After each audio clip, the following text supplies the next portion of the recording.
Seguinte, quero falar aqui que existem algumas ferramentas, tá? Existem algumas ferramentas específicas dentro da área de qualidade que você precisa sim saber, tá? Não tem como fugir muito delas. E eu tô falando isso por quê? Porque eu vou te falar aqui ferramentas que eu acho que são legais, eu vou te falar ferramentas que eu acho que vai te colocar no mercado de uma forma legal. Não, cara, eu vou falar só sobre ferramentas que eu sei que funcionam, eu vou falar só sobre ferramentas que o mercado realmente utiliza no dia a dia. E por que que é importante da minha parte falar isso com tanta certeza? Primeiro, eu já trabalho no mercado já tem bastante tempo, né? Já tem basicamente aí 10 anos que eu trabalho no mercado de tecnologia, no mercado de QA. E eu passei por muitas empresas. E eu, felizmente, por causa disso, e não só por causa disso, mas também por causa de amigos que trabalham na área, eu consegui entender quais são as principais tecnologias pedidas pelo mercado e quais que você precisa começar a estudar, ou quais que você pode começar a estudar, dependendo aí do momento que você tá bom? Eu falo isso porque tem gente que às vezes já conhece uma ferramenta ou outra, ou até mesmo aprendeu uma ferramenta que era parecida, mas não necessariamente a mesma. A gente vai falar um pouquinho mais sobre isso também. Então tá, galera, ó, primeiramente eu gostaria de dizer que dentro da área de tecnologia, vocês já devem ter notado que tem uma porrada de linguagem de linguagem de programação, tem um monte de ferramentas de automação de teste, que é o que um QA costuma utilizar.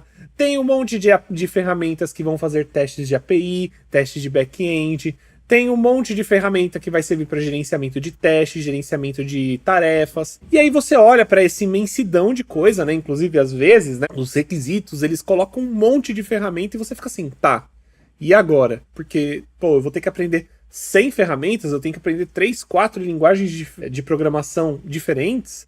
E às vezes as pessoas vêm assim e falam, nossa, Manny, você tá falando aí que só precisa aprender uma linguagem, mas eu vejo os requisitos, eles pedem 1 milhão, eles pedem várias ferramentas de automação, pede CTFL, certificação. Óbvio que sobre requisitos a gente vai ter uma live só pra isso, se eu não me engano é a live de amanhã, tá? Mas assim, por que eu, como um QA, posso trazer justamente essas ferramentas aqui para você? Porque são as ferramentas que, nesses 10 anos que eu trabalhei, foram as mais solicitadas, não somente nas empresas que eu trabalhei, mas nas entrevistas que eu fiz. E não só isso. Não necessariamente você aprendendo uma ferramenta, você vai saber só uma ferramenta. Justamente porque tem muitas ferramentas que elas se parecem, e eu vou falar um pouquinho mais sobre isso. Vamos imaginar, você é uma pessoa aí, você trabalha com qualquer coisa que não seja TI. Você trabalha como pedreiro, como vigilante, como nutricionista, como atendente de call center, como garçom, tanto faz. As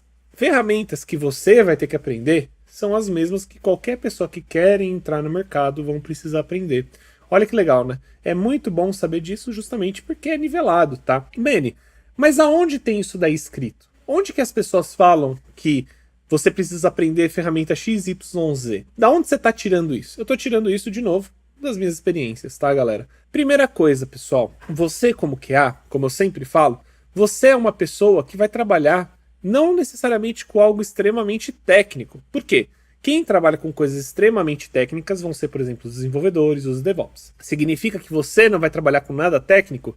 Não, não significa isso. O Daniel falou, um motivo bem comum de job descriptions mencionarem mais de uma tecnologia é ser uma forma de encontrarem bons profissionais em algumas dessas tecnologias. Não necessariamente em todas. Daniel, impecável a sua frase. É exatamente isso, cara.